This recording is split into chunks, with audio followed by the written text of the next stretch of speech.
Good day. Welcome to another episode of BC Brokers Podcast. My guest is none other my co-host, Anton Bogaling. So, hindi ako nag-intro ngayon kasi ako yung guest. Di ba? Yes. And our topic is something of your specialization. Wow, okay. So, okay. yeah, we'll dwell in the world of build and sell. Build and sell. Okay. Okay. Pare, I've known you since we started, siguro, as a broker, di ba? As a broker, okay. As a yeah. broker, late 2000s, early 2010s, ganyan. Yeah. I've known as a broker, then isang araw, lumapit kayo sa amin ni Art, kayo ni Art, lumapit sa akin, offering townhouses Yes. for sale, Yes. affordable. How did that come about? Okay. Bakit kayo pumasok sa build and sell? Sige, background muna. Business partner ko sa Build and Sell, si Arthur. Okay. Okay, we are second gen brokers. Both our dads were real estate brokers. They're also friends. So kami, naging friends Okay. din kami, di ba? So we were servicing yung kanyang auntie dito sa Alabang. Okay. Dami siyang mga lots. So binibenta namin sa mga clients yan. Yung isa namin client ni Art, it's a build and sell developer. So we were selling to him, we get 5% commission from the lot. Pero tinitingnan namin yung project niya, parang laki na kinikita niya kasi mura lang yung lote tapos ganito yung unit, di ba? Yeah. Sabi namin ni Art, dapat kami din ata, ganun no? So yun, we had that light bulb moment. So we bought our first lot. We built in 2015. I think 2015. So yun ang first project namin. And nabenta agad namin. So from then on, we've had 9 or 10 projects already in the same area. So that's how it started. Nakita namin na para mas malaki ang 30% sa 5% commission, di ba? Mas matrabaho lang, I must say, but the rewards are better. For the benefit of our viewers and listeners, where exactly is your current All project? our projects have been in Soldiers Hills in Is Alabang. that Camellia? Under Soldiers Hills, there's Camellia, Okay. 2D, 2E, there's Mutual Homes. Okay. It's actually very strategically located. May shortcut siya from Philinvest, from the Philinvest City, no? Okay. Mga maybe 5 to 10 minutes away. Lahat ng projects namin from SLEX, from Festival Mall, from Asian Hospital. So it's like buying Cavite prices, but you're still in Metro Manila. Metro Manila. Yeah. And you're sharing a perimeter wall with Ayala Alabang, which is 1,000% more expensive, but you're getting all the benefits of the location. So medyo patok naman siya. Kasi nga, it's our mantra in real estate is location. We got all three ticked in that location, and the pricing is still good. But since we started, it has increased. Is it still profitable given our, market condition right now? O sige, story time.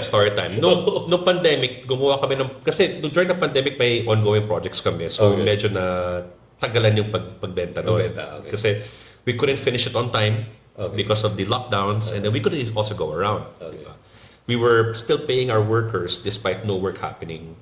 Okay. So medyo may konting diba? So naisip namin ni Art, maybe we should adjust our prices kasi nga pandemic, yung pinakamahal ng pinakaunang nabenta. So, because of that, naisip namin, I think people are willing to spend more now for a bigger space.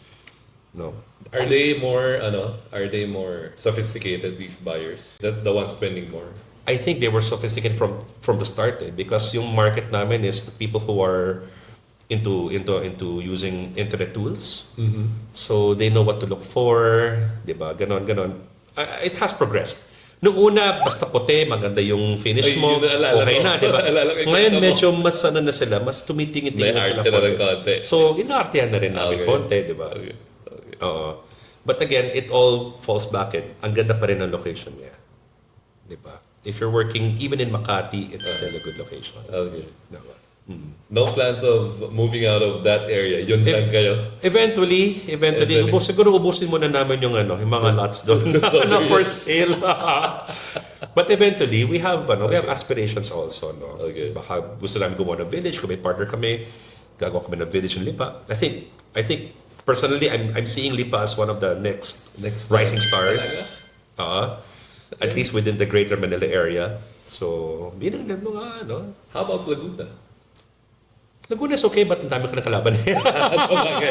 Okay. Tsaka meron ng price point yan eh. Medli pa, pwede ka pa bumaba pa konti eh, di ba? Sabagay, kasi it's farther, farther siya. And it's maganda population, maganda yung amount of people there.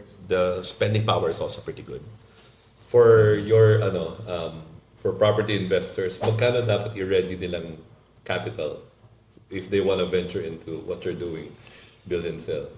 Kasi per project, iba-ibang profile talaga. Tsaka Per depende rin sa anong klaseng, let's say if it's an affordable or mid or Yes, luxury, yes. To give an idea, ang construction cost namin ngayon we started at affordable we started at 12 to 15,000 per square construction. Now we're pushing 30 plus for construction also. That used to be mid-end.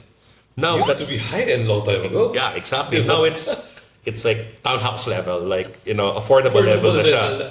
'Di ba? If you want to go mid-end, nasa 50 to 60,000 ka na per square, and then pag gusto mo super high-end, the sky's the limit, of course, but that starts probably at 80 to 100,000 per square.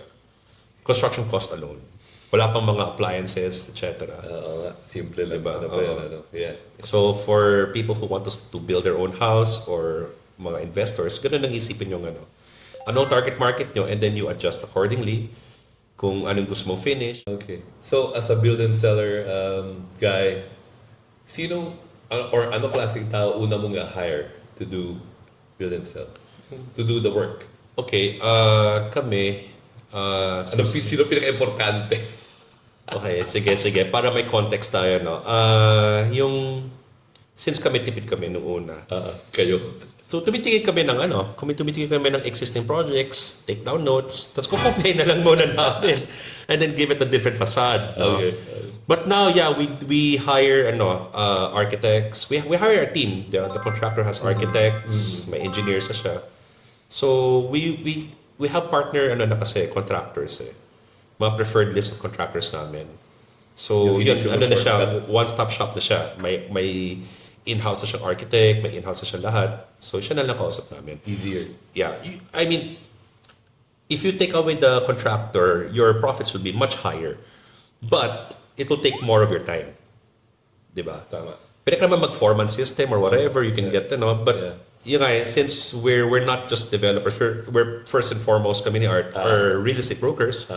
So we also do other things in our lives. So we can't, hindi kami pwede nakatutok talaga dyan. Diba? Maybe in the future, diba? Maybe in the future. Yeah. Kung talagang, if you start, we are considering venturing higher in a village, no? Village, Build and sell in an exclusive village. Yun, medyo mas kailangan, mas may, kami doon, focus, diba? Dapat, yeah. I remember your dad, when you guys were building your house in Urdaneta, I think. Weekly, he's there. Oh, yeah. As in, parang siya yung foreman or talagang contractor. Talaga bantay sa... Yun ang background ko din eh, with my family. I've never stayed longer than 12 years in any address.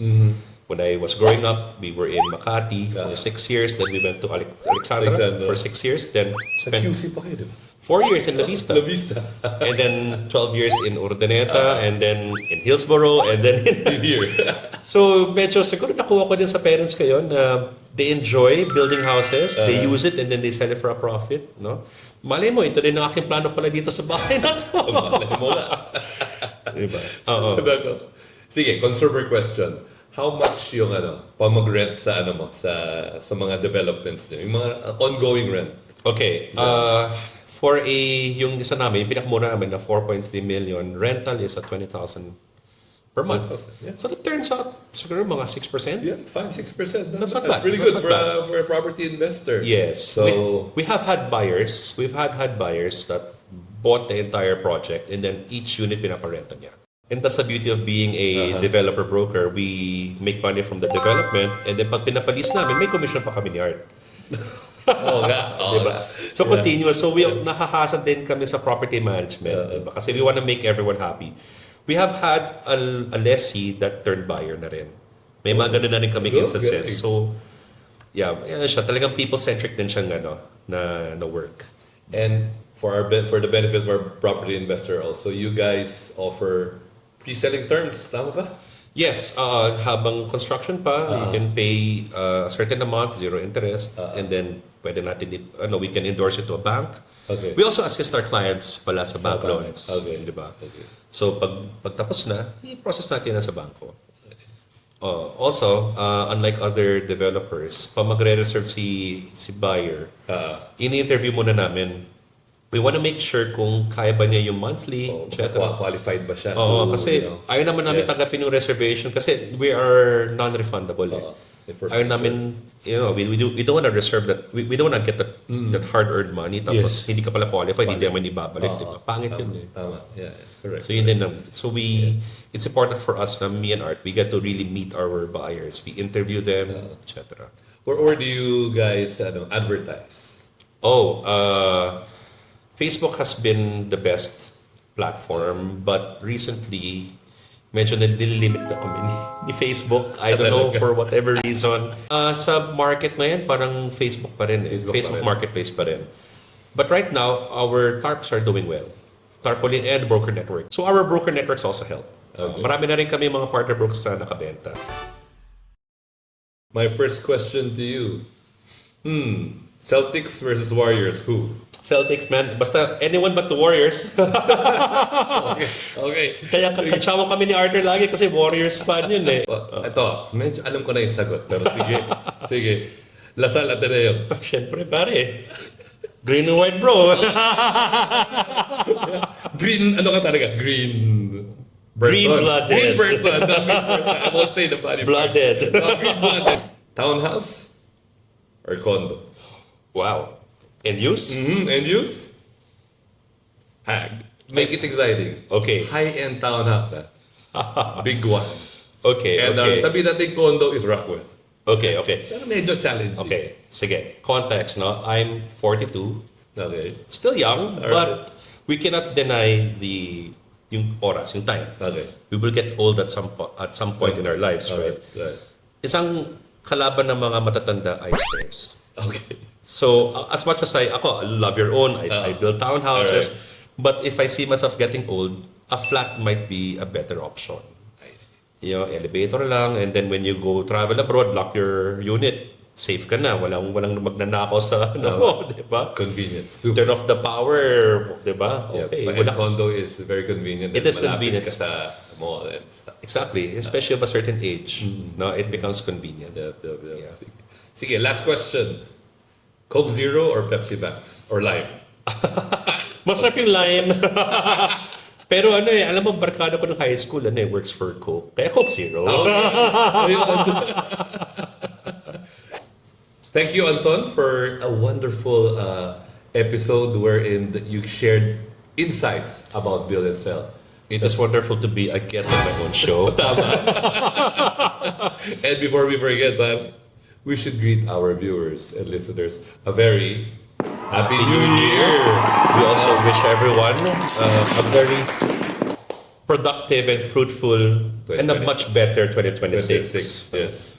For everyone, for brokers, for clients, everyone talaga. 2026 will be a better year for us. Diba?